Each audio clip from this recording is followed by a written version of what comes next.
I'm the boss of this horror dungeon and every player knows I guide them to the exit. But this time, a newcomer attacked me and started looting treasures everywhere. Furious, I headed home and dug up a sharp blade buried in the crimson soil. The system went haywire, warning of an S-rank boss and the evolution of the dungeon seal. Alert! The dungeon seal has evolved from E rank to C rank. S rank, but everything was fine when I left. Old man Yang at the breakfast stall called out, "Eat while it's hot before you go." A little girl in a red dress ran over happily. "Big brother, can you bring me some candy?" The florist put her hands on her hips. "Hey kid, check out these new flowers for me," I replied, but when I returned, the town air reeked of blood. My face darkened with a bad feeling, and then I saw the horrific scene. Old man Yang's head was crushed, his face submerged in boiling water. The little girl's dress was torn, her face slashed, crying as she was cut down from a tree. The florist held her ruined flowers, a gaping hole where her waist should be. The town's only doctor, his hands crushed, was still struggling to save the wounded. My blood boiled, and just as I was thinking, the doctor limped over. "Those guys aren't low-level players, the injuries are too severe. And we don't have enough fear points to buy medicine." Despair washed over everyone instantly. He was a good doctor, killed by a patient after a life of saving others. The NPCs here were cast out by other dungeons for refusing to harm players. Other bosses call this place a dumping ground, and me the king of trash. But to me, these NPCs are my family and friends. My fighting spirit ignited. "How much fear do we need?" The doctor frowned. "About 100 million. That number hit me like a ton of bricks. I used my remaining fear to heal him, then tucked a black pen into his pocket. Ignoring their protests, I turned and headed toward the toy store. I pulled a doll from the rubble for the girl. "Go back with the doctor, lock up and wait for me." Then, with a firm resolve, I told the doctor, "Wait one night, just one night." My home was destroyed too, with its beige brick walls and wooden windows. Even the brick crevices sprouted lush green moss, and the garden out back was in full, vibrant bloom. Even Zhao Yuan, the florist, often praised my green thumb, not knowing these flowers thrive because they suit me. I crouched down, thrusting my hand through the glass rubble into the earth. The warm, sticky soil feels like digging into a corpse's tomb, past rotting organs until my fingers finally touch it. I smirk wickedly and pull it out. At that moment, several figures appear at the town entrance. "Feng Ni in town again? Brother Joe, let's farm this place once more. I've got a new way to hunt them. We'll get even more coins than last time." The woman in the tight leather suit draws her dagger, eager. That little girl in the red dress, she feels great to cut and she screams so loud. I want her again. The man in the suit flashes a shrewd look behind his glasses. "Same rules, maximize the harvest. Meet at the town center when we're done." The scarred man leads the way into the thick fog of the town. Accompanied by a sudden crackle of static, the system speaks a single word from the void. The man in the suit and the woman in leather stop alert, signaling the players behind them to halt. The system suddenly shrieks without warning. "Notice! Feng Mi in town has evolved from a level 1 to a C-level instance. Feng Mi in town's latest rating is an anti-raid instance, final rating S level." Hearing this, the players turn pale with terror, and the crowd erupts in chaos. Is the system broken? A level 1 instance with trash NPCs? How could it grow so fast? Everyone looks to the man in the suit for help. He forces a calm front. "Just use your clearance cards and exit the instance now." He pulls a gold card from his pocket. The others follow suit. After a blinding flash of gold, they open their eyes to find everyone still there. Their gold cards have faded into plain paper, and the players' faces turn ghastly. How is this possible? Someone examines the card closely and finds tiny text at the bottom. Invalid for S-level instances and above. The man in the suit and the woman in leather are clearly caught off guard, but they exchange a look, and a ruthless glint flashes in his eyes. "Either we push through or we wait here to die."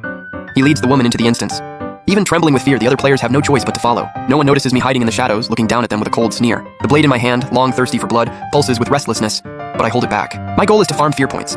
Killing them instantly would be a waste. I turn my gaze to Fang Jun, who entered first. His initial excitement has turned to caution. He grips his hammer looking around, perfect for testing him as a solo fear-farming tool. Despite the announcement, Fang Jun wanders the town unbothered, smashing anything he dislikes with his hammer.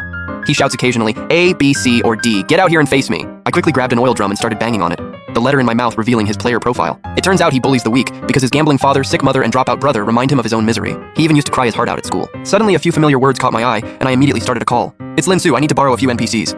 He cursed and teased. "You can fool those newbies, but not me. What kind of trouble are you in? Tell me and give me a laugh." I read it to him with interest. He fell silent for a moment, then scoffed.